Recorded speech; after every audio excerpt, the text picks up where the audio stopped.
look back, being a teenager in Japan, growing up in a traditional city in Japan called Kyoto. Well, now actually I create fashion, but back then actually I was consuming fashion. 14 years ago in Rana Boutique, that's how I started my own career, I guess, as a fashion designer. And but it was such a humble beginning. For instance, I was working as a tour guide part-time, and she was minding a shop while actually I was absent and looking after my clients. So, you know, we share a lot. We share our past, and more importantly, we share our presence.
Akira Isogawa is a Japanese-born Australian designer who achieved significant local as well as international success over the last 3 decades.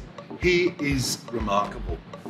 Isogawa's kimono-inspired designs seamlessly blended his Japanese heritage with contemporary Australian style, showcasing intricate detailing and exquisite craftsmanship.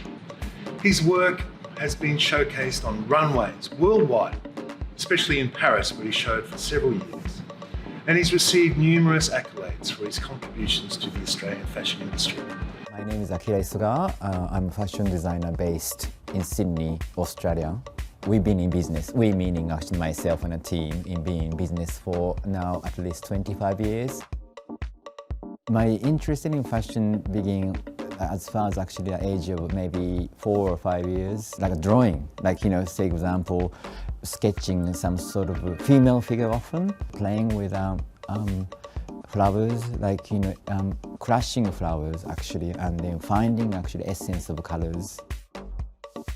I left Japan February 1986. Yeah, arrived in Sydney then.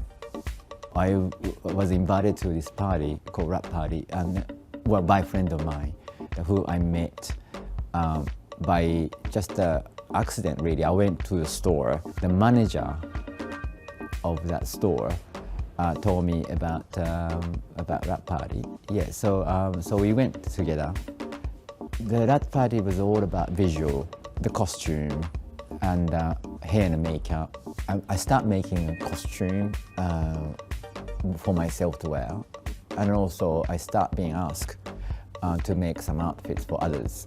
That event of myself discovering that particular scene, underground creative scene, made an impression of Sydney quite different from actually like in the concept I had about Sydney prior. 1993, when I first opened my own boutique in Queen Street, Ulara, I had an industrial sewing machine and a cutting table in my house. Physically, it was quite difficult for me to make so many garments to fill the shop, all with my own design. You know, dealing with Akira and being friends with Akira, the word icon just doesn't even come into his vocabulary. And I think also what we've got to consider about Akira is that he also came from a music industry in the 90s when all those rap parties were there. Do you remember those? Yeah, so, you know, culturally, you know, he was very involved in this whole sort of dance party underground rave scene that we talk about music, fashion and food and stuff like that, and that was sort of part of him. And then to suddenly see that he, you know, had gone to Paris and, you know, was showing with the best of the best, you know, it's incredible. Oh, it's a wonderful personal story. My involvement initially with Akira. A very dear friend of mine who was his boyfriend at the time, Jack Vidgen. Jack was the legendary promoter of the rap parties in Sydney, and I'd known for many years. Called me up and said, "You've got to meet this new kid. He's just incredible. You know, he's just arrived from Japan. We're living together. He's creating these beautiful things on our floor at home. You've got to get him involved in Australian Fashion Week." I'm like, "Jack, yeah, you and every other emerging designer is on my phone right now." And he's like, "No, Jack, you know, this kid is special." So I went and met him and saw what he was doing and really did recognise the genius that we all know as Akira. And so he only had a very small collection at the time, and I had created this group collection, so-called the New Generation Collection, which was specifically to lift up and showcase those young emerging, well, not necessarily always young, but that emerging talent that was coming through Australia. And so it was the perfect vehicle for Akira. He only had to show 8 or 12 pieces, and he was able to do that. You know, as legend would have it, you know, he was so impoverished in putting this whole collection together that he couldn't even afford shoes for the models. So he sent them all out in hole-proof red socks, which of course is now a legendary image within the Australian fashion industry. And of course, what happened that day, he was the star of the New Generation show, and I had Miss Joan Bernstein sitting in the front row, who was one of the most prestigious buyers from Browns in London and a close personal friend of ours. And she was just blown away by what she saw at Akira, ran backstage, threw her arms around Akira, and created an exclusive with him for Browns in the UK. This was Mrs. B. This was the lady that put Alexander McQueen on the map, who broke, you know, Donna Karan and Calvin Klein into Europe, and now she was throwing her arms around Akira. I mean, this is one of the moments that just made me feel so proud to be able to give these opportunities to the amazing designers. And of course, you know, the rest is history with Akira, who's one of Australia's most loved designers now. I'd rather rely on craftsmanship than the color palette of this season. And I found it such a relief to be able to detach myself from season to season's trend. I found it something solid, and I found it something that I can entirely rely on.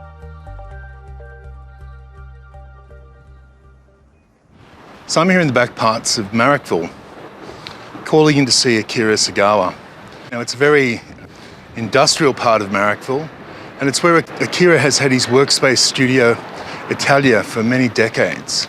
And we're going to go in and have a look around. Akira! How are you, my friend? Good to see you. Nice to see you. Great to see you. Thank you for welcoming us into your workspace. I feel like for myself, really, depends on actually the vision of designers, where you want to go. But I feel like so privileged to be still able to actually connect with the clients one-to-one basis. Because loyal clients of, say, for example, last actually 30 years, still come to actually to my studio. And then they were quite mature ladies now, but it's so nice to stay in touch with them, and it's really nice to stay in touch with someone like yourself, Yeah, and that's I think for me it's like the personal connection speaks more than anything. Yeah. So I get a lot of joy out of it, That's good. It's actually, on here there are leftovers, but there are still a lot of actually garments here, organized year by year or collection by collection. This material is actually Japanese material, which is vintage obi, and then actually unpicked and then sold into actually shawl. So this is going to actually Art Gallery Victoria, and those garments, this selection is going to actually State Gallery of South Australia in Adelaide. Yeah, that's authentic kimono. That was a show in year 1998 at Australian Fashion Week. For example, that was a vintage kimono, and I unpicked it and I put a So kimono. much fabric, wow. Yeah, this is crazy. This is one kimono. Incredible. It's one kimono. It's More than a kilo. It's one kimono. Yeah. So just random pieces from that show. That's from that show. So I had a model wearing this vintage kimono top, and then got her to wear obi, and then jacket. Can't think of doing anything else apart from really designing and making clothes. And also, I hate to see people naked. I had to talk to my parents, and then I said, look, I found what I really wanted to do, which is fashion, and I want to actually study fashion. I'm not really trying to make art here. I'm just trying to make a collection here, which actually people can wear. In my career, I had a few standout events that occurred. First one would have been actually my City Fashion Week. I was asked or invited to show my collection at the Australian Fashion Week. So that was 1996. And I was part of a group called New Generation. And so I had to come up with 15 outfits with 15 models. So that was definitely one of actually my first standout what occurred, and it was milestones, to actually move to the next step in my career, I suppose.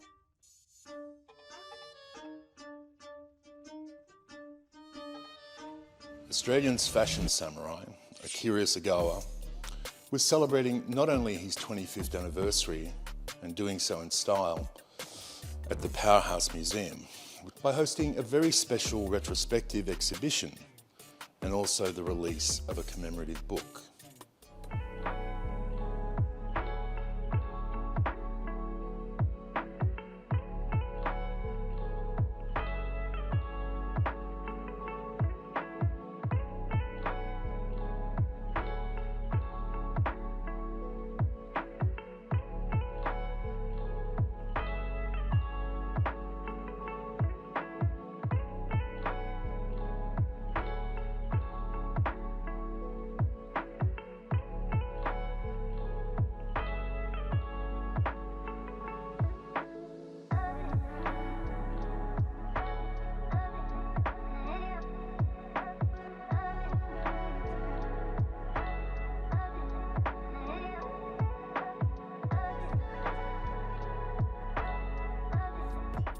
A major retrospective on Akira's life's work was staged at the Sydney Powerhouse Museum, running from the 15th of December 2018 to the 30th of June 2019.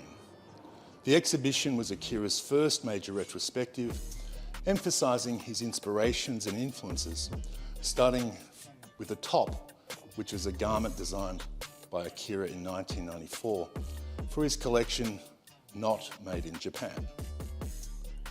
The exhibition is divided into 4 themes: journey, kimono, collaboration, and craftsmanship.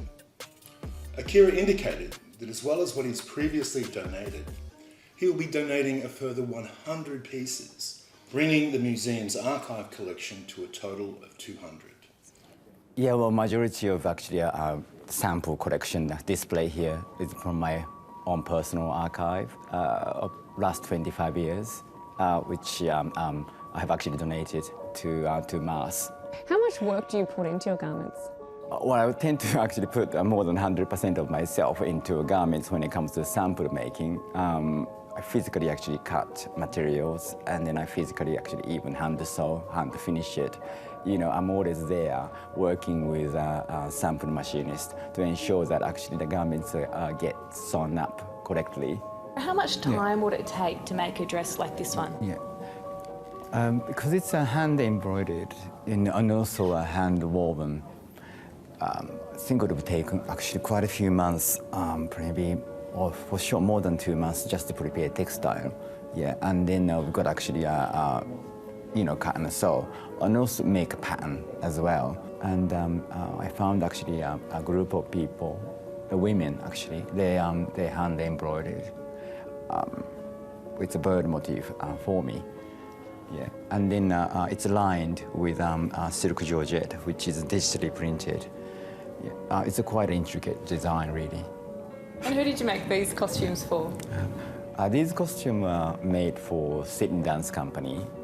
The production called Grand in 2005. It's all designed based on draping. We draped fabric on dancer's body and then pinned it and then stitched. It was an interesting process. What are some of your earliest memories working with fabric? My first actually memory of touching and feeling fabric was actually tea towel, actually in the kitchen when I was helping my mother cooking. And it was just a square, oblong-shaped cotton cloth.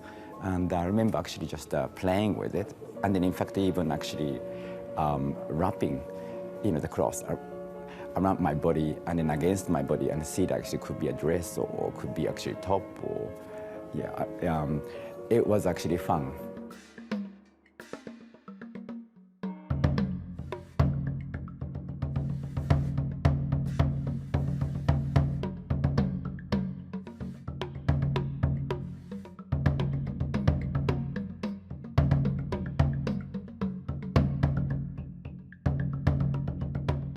From his 2-storey warehouse in a rundown part of Marrickville, Akira breathes life into pieces of delicately coloured fabric. Downstairs in his atelier, there is a constant activity: drawing, sewing, pressing and cutting. And everything that happens here is under his watchful eye. This is actually 4 racks, our collection that we are presenting next week. We also use not only 80s vintage inspired printed textile, but we also use Japanese cotton produced in Japan, where I visited actually in January this year. The Akira story starts 59 years ago in Kyoto, Japan. Kyoto is the former imperial capital, and just like Akira, it's a perplexing study of contrast. An ancient city electrified by the breathtakingly new. Kyoto, it's like an ancient city. It's been actually around way before I was born. In fact, actually more than 1,000 years old. There one can cruise the futuristic food halls of department stores before zipping up to their traditional floor to view antique kimonos and ancient tea ceremony implements. What's fascinating about Kyoto, well, it's actually generally speaking Japan, 2 extreme, modern and then also tradition, they coexist, and it's always interesting. It's a city with 2,000 ancient temples and shrines. where you can get a glimpse of a geisha gliding down a cobblestone lane and instantly feel yourself catapulted back to the 18th century, until you see her duck into a very 21st century taxi with doors that open and shut automatically. Akira was born on December 25th, 1964, into a Kyoto family where tradition was everything. Discipline was high and expectations were fierce, and much remained unsaid. But wanting to express myself fully under the circumstances, like growing up with my family who has such a strong traditional values, and I mean that's great because it does give you a sense of like a discipline, and it's like being army, almost a bit like that. But at the same time, like being a teenager, like we want to break all the rules. Isogawa's father, Hisao, belonged to a clan that was proudly protective of its bloodline. Isogawas had lived in the same location for hundreds of years, but male heirs were in short supply, and with Akira being a gay man, so the birth of Akira's brother, Takashi, in 1960 was welcomed, marking the first child of its generation who could carry on the family line. Akira grew up surrounded by kimonos, uninterested in sport, preferring to spend his time drawing. Traditional Japanese wear, it is called kimono. Kimono, in English, it means things to wear. It's just a thing that we wear. It's just a square piece of cloth, easy to fit, and then it has a belt. It's called obi. Because it's such a simply constructed piece of garment, the cloth itself is actually, in fact, that's what makes it special. So they apply like beautiful prints or embroidery on the cloth, and I'm inspired by that. Kimono, I think, has endless possibilities in terms of the shape, or in terms of actually textile itself, in terms of how it is constructed. Every time I look at kimono, I see something new. I grew up with a kimono, and that is actually a garment that I find it actually most relatable for me. Also respecting some sense of my heritage, and then to be truthful to myself. I mean, regardless of actually how many years really I've been actually living, or going back and forth Europe to Australia or Bali to Australia, but my root is actually Kyoto in Japan. So I do respect the fact that actually that is something that actually I'm not able to change history. When I first arrived in Australia, I was 21 years old. I felt that I needed some seriously casual clothes. He stayed on and enrolled to study fashion design at the famous East Sydney Tech under Nicholas Huxley. My name is Nicholas Huxley. I was the head of the fashion design studio at TAFE since 1990. Before that, I've been actually teaching for nearly 40 years. I finished in 2018 after some adventures around the world, and I am currently mentoring designers in Fiji. Over that 40 years, I've had the great pleasure of seeing some, I'd say, sort of stalwarts of the fashion industry come through the school that I've mentored, who I've mentored. People like Akira Isogawa, Alex Perry, the guys from Romance Was Born, Anna and Luke, Bianca Spender.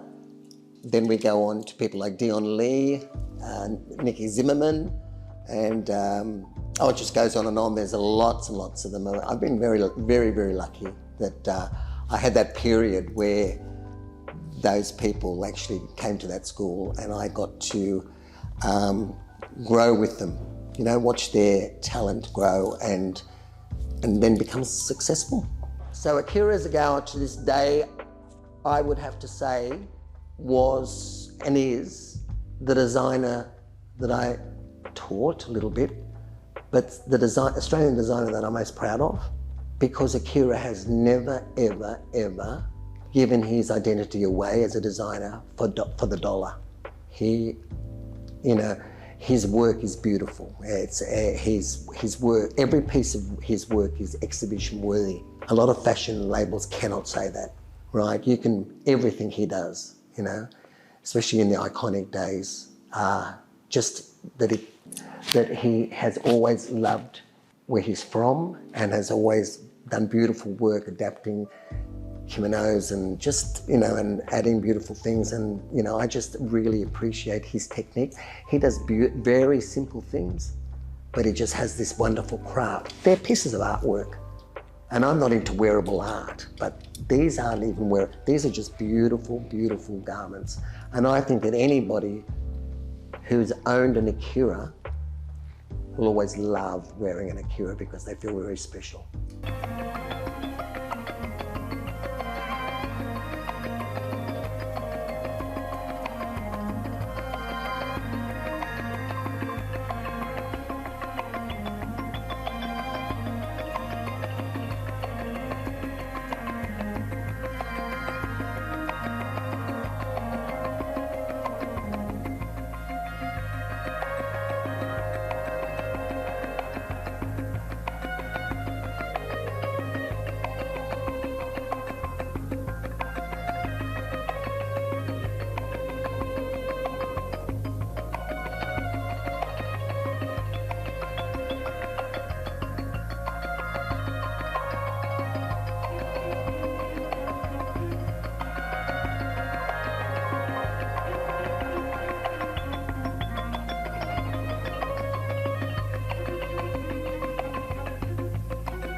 Several high-profile collaborations followed with Graham Murphy's Sydney Dance Company and also the Australian Ballet.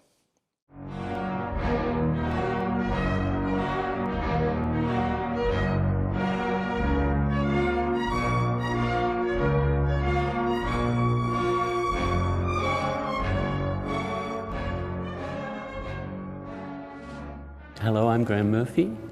I was Artistic Director of the Sydney Dance Company for 31 years. It was a company that was pioneering contemporary dance in Australia. I now work as a freelance choreographer. I'm working across all disciplines.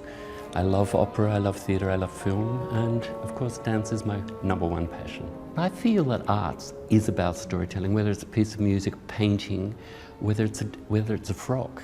I think everything has a story hidden within it, and I love the narrative. I think Akira responds to the narrative, and Salome was a perfect example of a work that had a very strong story. It started as a biblical story. Oscar Wilde got hold of it and made it his own, and we based our Salome on the Oscar Wilde. It gave us great scope. Everything was in extremes in that production. And yet it had a beautiful Arabic exoticism which fired both our imaginations. So it was a great labour of love, and it was a huge success for the company. Air and Other Invisible Forces, another great labour of love, and it seemed to me to be a logical choice to use Akira. This was an abstract work. It had no narrative per se, but it was so much about discovering concepts, ethereal concepts of air. And I thought, well, Akira and the fabric and the way they move and his sense of floating, the sense of unreality was really perfect. I took my conceptual aspects.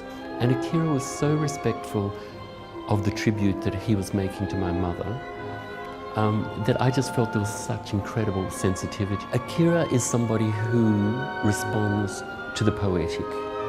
Having said that, he is very time aware. he's very astute to the big picture. And so for me it was just a matter of giving him, if I had a concept, of giving him poetic, not dictating, just talking in the loosest terms about what was required. And he would listen very calmly, very quietly, and come back with beautiful ideas. So I learnt very early, give the man poetry and he'll give it back to you in fabric. Last, I must say, actually, creative process for me for the last 10 years plus has been through collaboration, really, even actually including for my own work, because I collaborate with Christiana Lehman, friend of mine, and she has worked for me for decades since the beginning, and she's a collage artist. So I call collaboration. She gives me actually ideas, and we inspire each other. And then also through other collaborations, for example, working with Graham Murphy or other artists for theatre and dance, that the event itself is very inspiring. So I think collaboration is actually really the way for me at the moment. I used to sketch every single shape, I show on runway. I suppose it's because that's what I was told when I was studying fashion at TAFE. We have to actually do a lot of sketches. But now actually I just design without even drawing anything. I just start designing actually using fabric and then draw on the mannequin and start shaping garments. I believe 1998, the show that actually I first presented as one designer, totally responsible for runway. It was great fun. What was actually outstanding was actually not only having actually a show which presented my own collection with, I think there were actually more than 60 looks there. But after party was actually great fun. I remember Graham Murphy, back then actually he was working as a creative director of Sydney Dance Company. He founded Sydney Dance Company with Janet Mernon. So I remember I was working for Sydney Dance Company in 1998 for production called Salome. So Sydney Dance Company was kind enough to offer some dancers to showcase actually some of my costume I designed after party at the Sydney Opera House. So the number of us are invited to sit at the opera theatre there, so we view actually their show.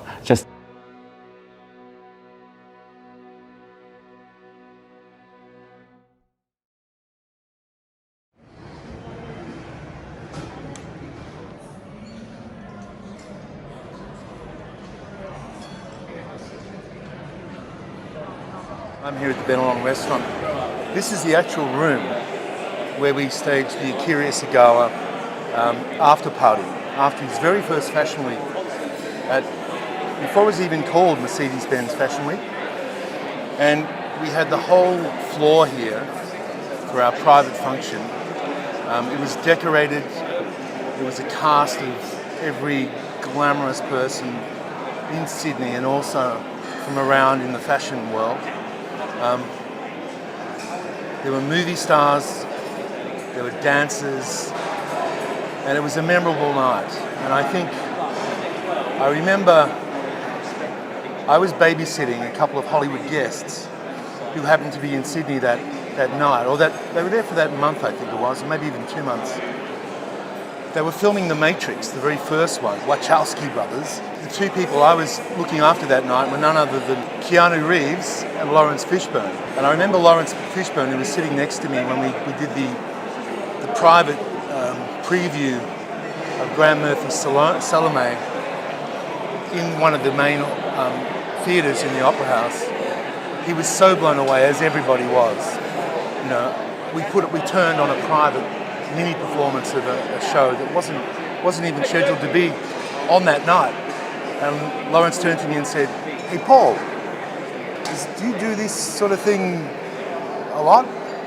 And I glibly turned to him and said, "Lawrence, all the time." It's an incredible place. It hasn't changed. The shells are exactly as they were. The glass is all original. It's just the location and the venue. You cannot mirror anywhere in the world. Just 3 years after his debut, he found himself showing twice a year at Paris Fashion Week, alongside his idols of Reiko Kubo, Issey Miyake and Yohji Yamamoto. Well, I think what actually really made it was in 1997.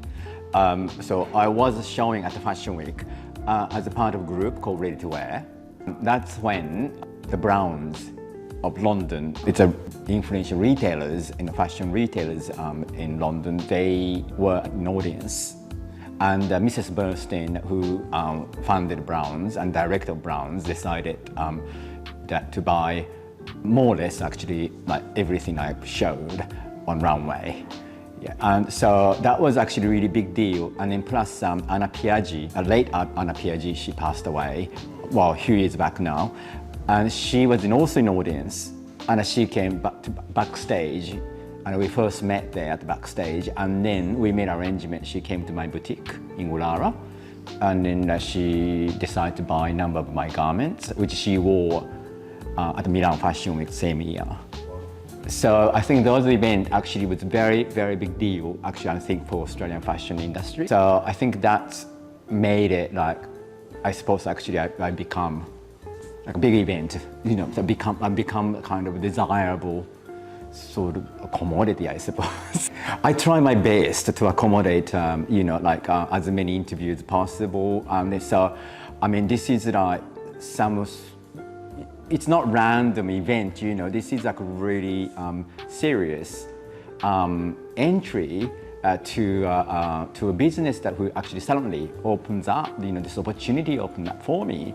And then in fact, actually 1998, following year, like I was in Paris, you know, already because of demand.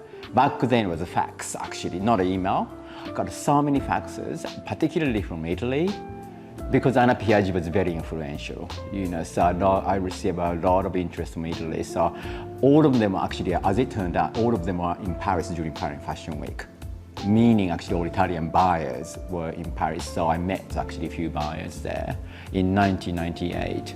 Akira Isogawa is possibly the most talented designer we have.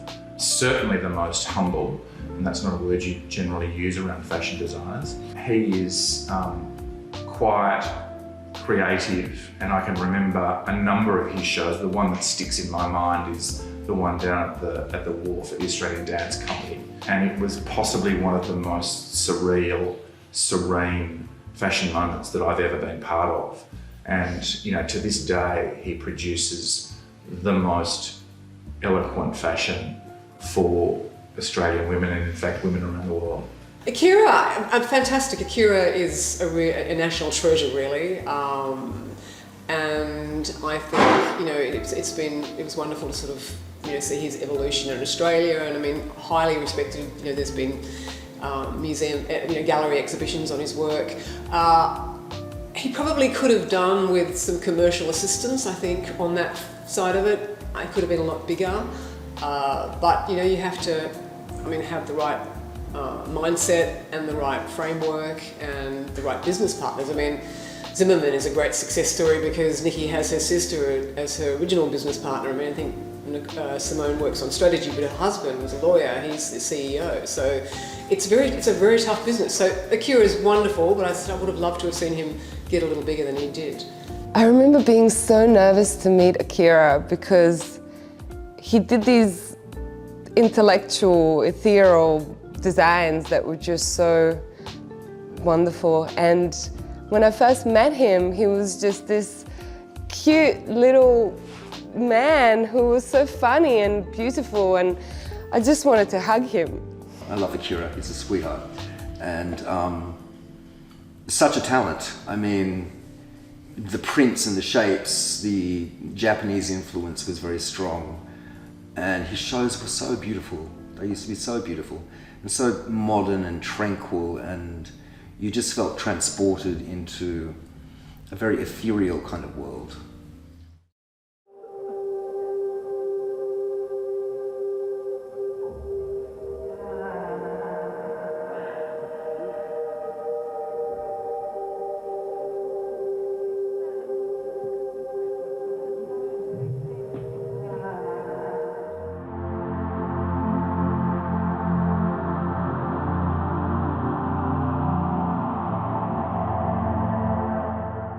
Yeah. So I started showing my collection in Paris in 1999.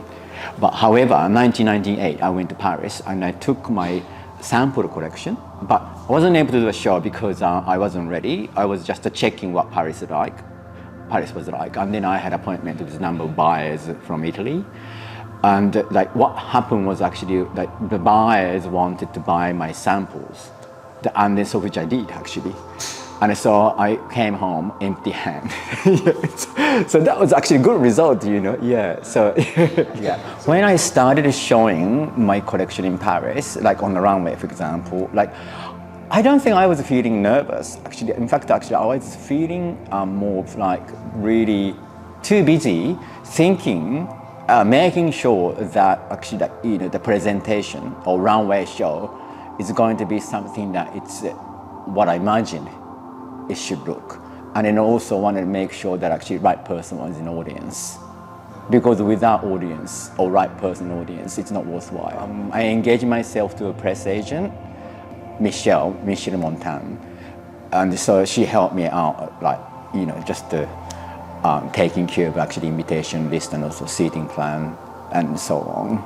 And then also I left sample collection in Paris because she had a showroom. So she dealt with basically actually media worldwide. Also someone actually like born in Japan, but someone born in Japan and someone actually grew up in Japan, but somehow this person actually started their business in Australia, not in Japan. So I think what was quite interesting, I think, for a lot of people in Paris was that particular like mixture of like a cultural background, you know, that's Japanese versus Australian, and then that somehow, you know, they blend into something new, you know. So I think that particular offering was quite interesting for Europeans, I think. So the standout show I remember, like I actually presented, was like particularly one in Paris. You know, yeah, year 2000. Year 2000 in October.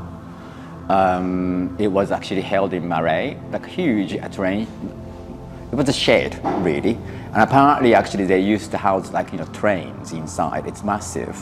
So this space was disused, and so it was offered. Space was offered to me through a press agent in Paris, and so I loved it. Like obviously, actually, this is very grand, but yet actually sort of had a feeling of like broken, you know, because it's like it's almost a bit ghosty because it hasn't been used for many years. Yes, we used to do big show like 40 plus looks, you know, and then our show was held at very early in the morning, at 9:30 a.m. Yes, so that was actually really big deal for me. Prior to that, so I had another show prior to that in 1998 actually, to be precise, in Paris. Yeah, so that was actually without my press agent. That show was actually organized at myself and then my team. And then we did a show, very, very small presentation with like probably 20 models. We did it actually in a showroom, tiny little showroom, but still actually chic, like really, because it was held in the first arrondissement. It was a really nice address. Rue Daniel Casanova is the name of the street. So that is literally my first show in Paris. So yes, but really the one actually I feel that crossed my mind as was a big deal was the one in the Marais in the year 1999 in October.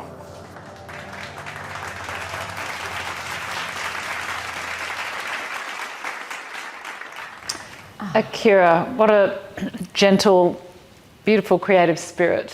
He again was very true to his, you know, aesthetic and his design philosophy. He was a purist, and a wonderful person to know in the industry at that time.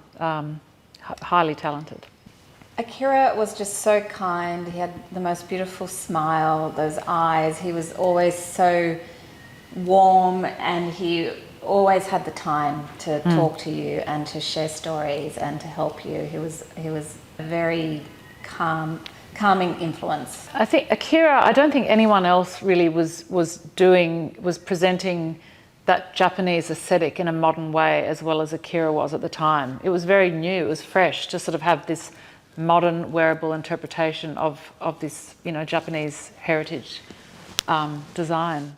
Well, he's incredibly humble, Akira. This is the other thing. Like, he doesn't consider, he never talks about his success. Oh, look, I still look at every success, and Akira's success in Paris has been absolutely incredible. I'm still blown away by how revered he is in the industry, and I love the fact that people, regardless of time, 10 years can go by, and he is considered like an icon in our industry. He's incredibly talented. I love the Australian postage stamp series that they did with all the designers, Jenny Bannister and him, and Prue Acton. And, these are key components of the Australian fashion industry that we can't forget, I remember talking to Nicholas Huxley about this, and he said what he fears is that the next generation won't remember a lot of designers. They don't remember history of fashion.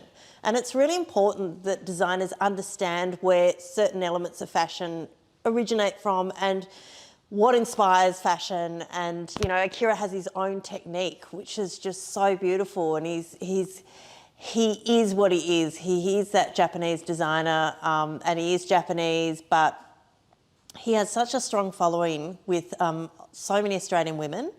And it's wonderful to see that he's so celebrated. For somebody that came out to Australia not speaking much English, his accomplishments just blow me away.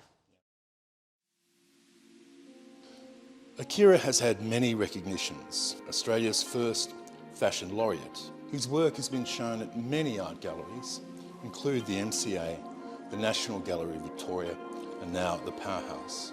He's even appeared on a stamp. I think one of actually really big event for me in terms of recognition was I think it was 2006 actually, receiving this award by Australian Post. And what it was actually I become actually the stamp, like my image, from torso up. It was a big deal only because that's first time actually really my family recognized that that I become actually sort of a name that it's known by many in Australia. And particularly actually I think my father really appreciate that.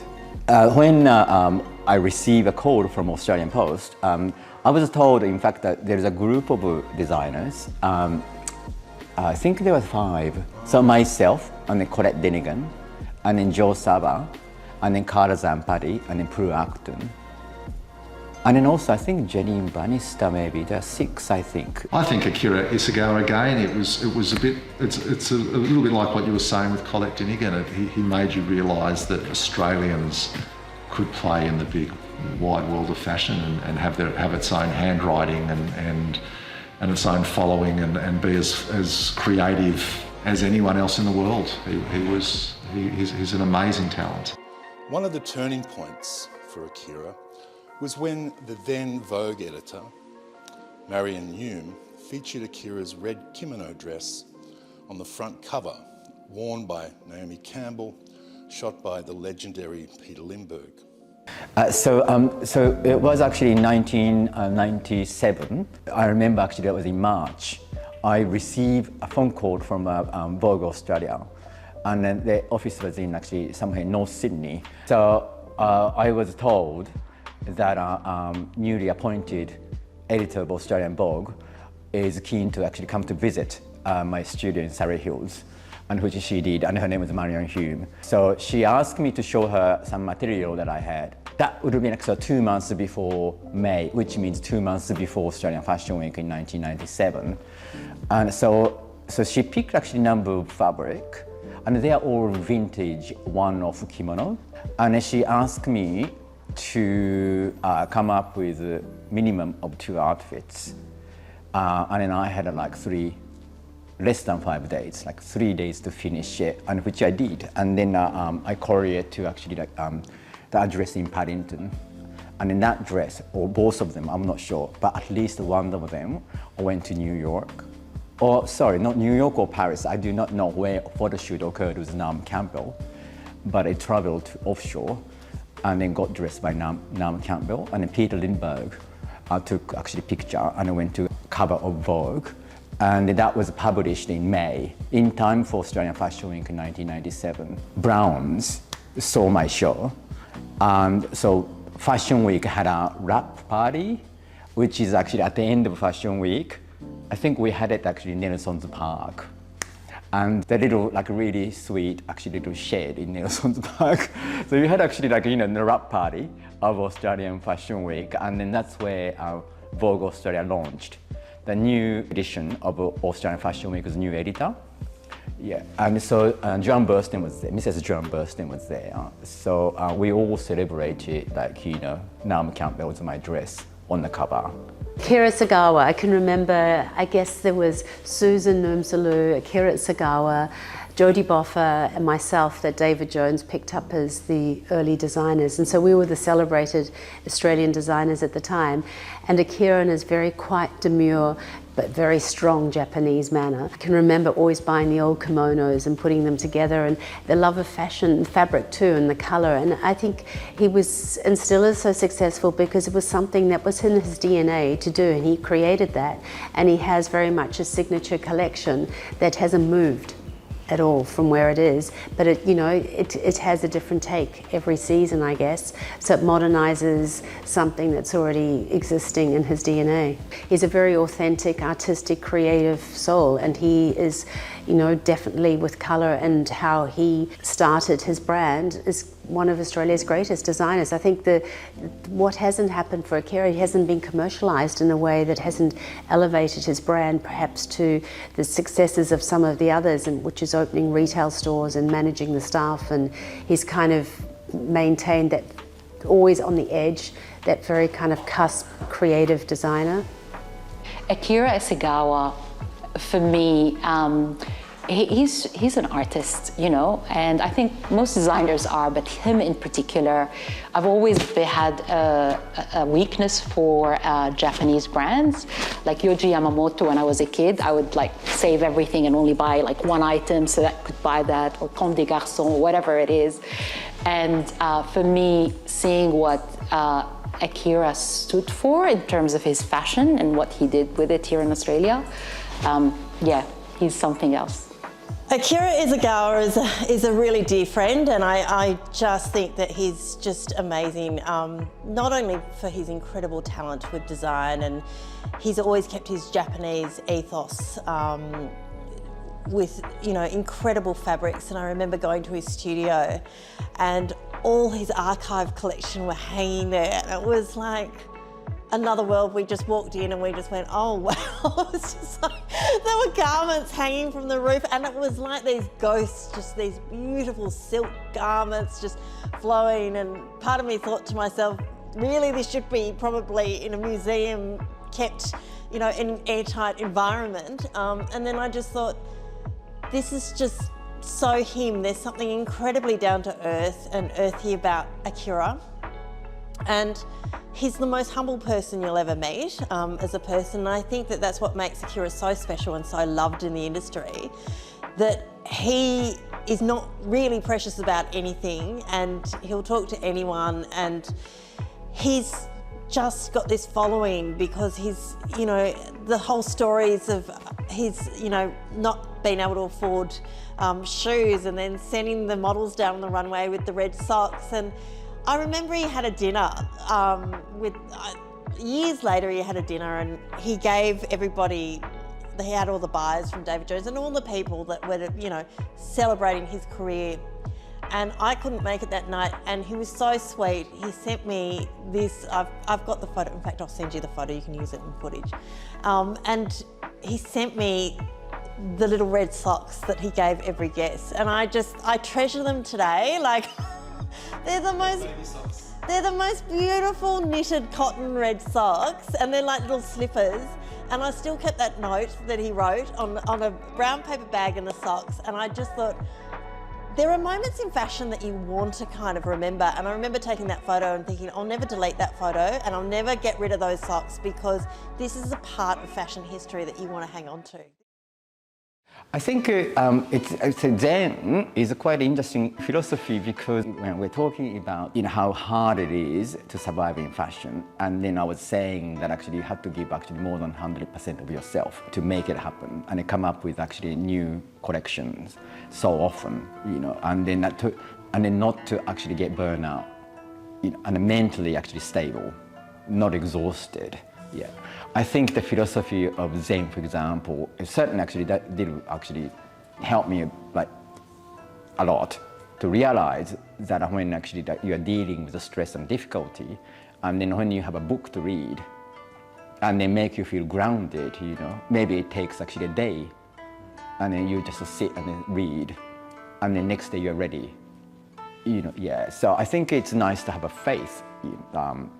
And then the place you can go back to, and then that's really dealing with your internal system and then mind, and that's really important, I think, because you are giving so much away of yourself by creating a collection, and then so if you keep going, there's nothing left anymore. Yeah. So obviously you have to give yourself a chance to rejuvenate in order to survive.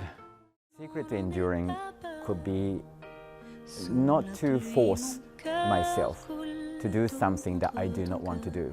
Not going to a territory that I feel uncomfortable. Just do what I feel that I can not only feel comfortable but also I believe in. Because really, after all, not only money, but you've got to have passion to keep going.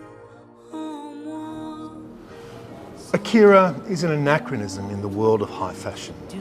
He's unlike the other attention-seeking peacocks and flamboyant provocateurs taking their bows on the world stage. He remains shy, softly spoken, and humble. In fashion, he's the ultimate outsider. He appears uninterested in trends or the amount of fans he has on social media. He's an artist, surrounded by fragments of beauty, trying to piece them and the meaning of life together.